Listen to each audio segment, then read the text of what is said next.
আসসালামু আলাইকুম বন্ধুগণ। আজকে আপনাদের সামনে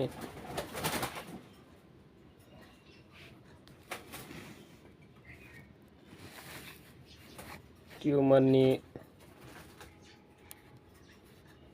কয়েকটি কথা বলবো। টিউমারের কেন হয়, এর জন্য আমরা কি করতেছি, কি করা উচিত। সর্বপ্রথম যদি আমরা চিন্তা করি,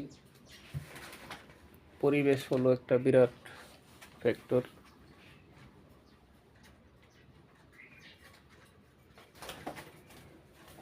আমরা যেই পরিবেশে বসবাস করি, বিশেষ করে আমাদের এই সাবকন্টিনেন্টে বাংলাদেশে, বিশেষ করে যদি আমরা ওয়েদার সম্পর্কে এবং পরিবেশ সম্পর্কে চিন্তা করি, সুইজারল্যান্ড ভিত্তিক বায়ুর মান পর্যবেক্ষণকারী প্রতিষ্ঠান এয়ার কোয়ালিটি ইন্ডেক্সের AQI 2023 সালের বছর ভিত্তিক প্রতিবেদন অনুযায়ী বিশ্বে বায়ু দূষণে বাংলাদেশ 1 নম্বরে। এর আগে এই স্থানে ছিল নয়াদিল্লি।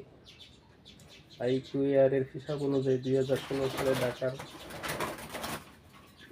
বায়ুমান সূচক ছিল 150, যা 2023 সালে 171 হয়েছে।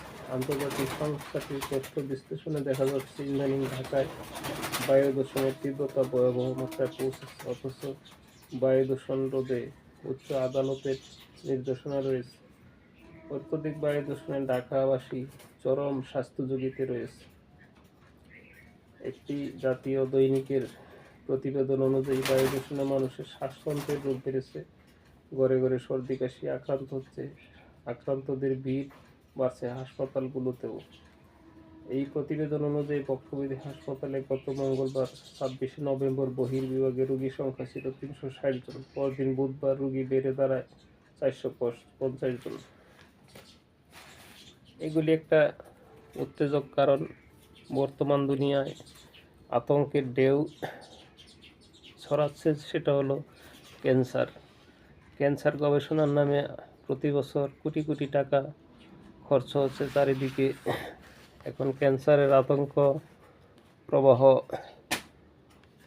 প্রতি বছর আচমকা দুই একটি ওষুধের নাম বলেও তার ব্যাখ্যা দিয়ে আমাদের কাছে ক্যান্সার বিশেষজ্ঞ অনেকে বনে যাচ্ছেন। ক্যান্সারের ওষুধ বের করে মেডিসিন নোবেল পুরস্কার পাওয়ার স্বপ্ন এখন অনেকেই দেখছেন, কিন্তু বাস্তবে এই রোগের ব্যাপকতা দিন দিন বেড়েই চলেছে।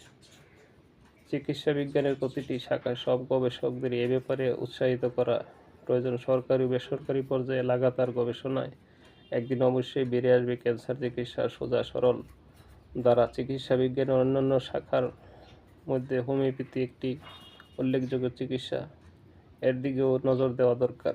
এটি প্রাকৃতিক আরোগ্য নীতির উপর প্রতিষ্ঠিত এবং বিজ্ঞান ও অভিজ্ঞতার আলোকে দেখা গিয়েছে এই চিকিৎসা বিজ্ঞানের সঠিক প্রয়োগে অনেক ক্যান্সার রোগী সুস্থ হয়ে যাচ্ছে।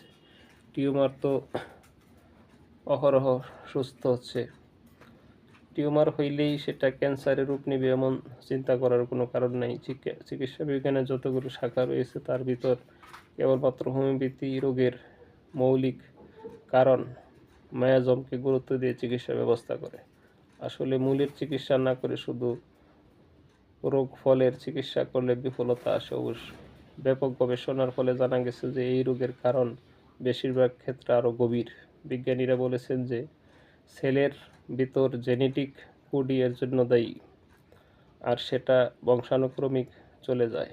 যেখানে গিয়ে পরিপূর্ণতা লাভ করে ওই ভুল কোড, সেখানেই ক্যান্সার সৃষ্টি হয়। তাই রোগের ফলকে রোগ বলে ভাবাটা ঠিক না, আর এইভাবে চিকিৎসা করলে ফলও ভালো মিলবে না।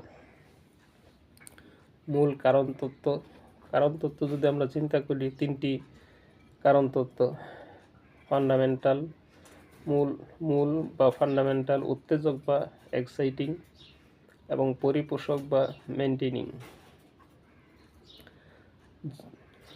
এই সমস্ত মূল কারণ যে রোগ সৃষ্টির কারণে মায়াজম রয়েছে, মায়াজম ভিত্তিক চিকিৎসা করলে আপনি সুস্থতার চলে যাবে। এখন দুই একটি ওষুধের কথা যদি আমরা বলি, হোমিওপ্যাথি অনেকগুলি মেডিসিন আছে, ক্যান্সার চিকিৎসার জন্য। যদি রোগীর শ্বাসতন্ত্রে হয় অথবা অন্য কোথাও হয়, সেই অঙ্গভিত্তিক এবং তার মায়োজোমেট্রিক চিকিৎসা, টোটালিটি অফ দ্য সিমটম চিন্তা করে তার জন্য আর্সেনিক, কন্ডরাঙ্গ এসব মেডিসিন তার জন্য ব্যবস্থা করা যাইতে পারে লক্ষণ অনুযায়ী। এবং পরিপোষক এবং উত্তেজক কারণগুলি দূর করা হলে রোগী সহজে আরোগ্য লাভ করবে। তো টিউমার, ব্রেস্ট টিউমার, ইউটেরাস টিউমারের জন্য সুচিকিৎসার জন্য এবং আপনারা যদি পরিপূর্ণ তথ্য দিতে পারেন, আমি কুরিয়ার সার্ভিসেও ওষুধ পাঠাতে পারবো। স্ক্রিনে একটি নাম্বার দেওয়া থাকবে, আপনারা যোগাযোগ করবেন। সবাই সুস্থ জীবনযাপন করুন, ভালো থাকুন। আসসালামু আলাইকুম।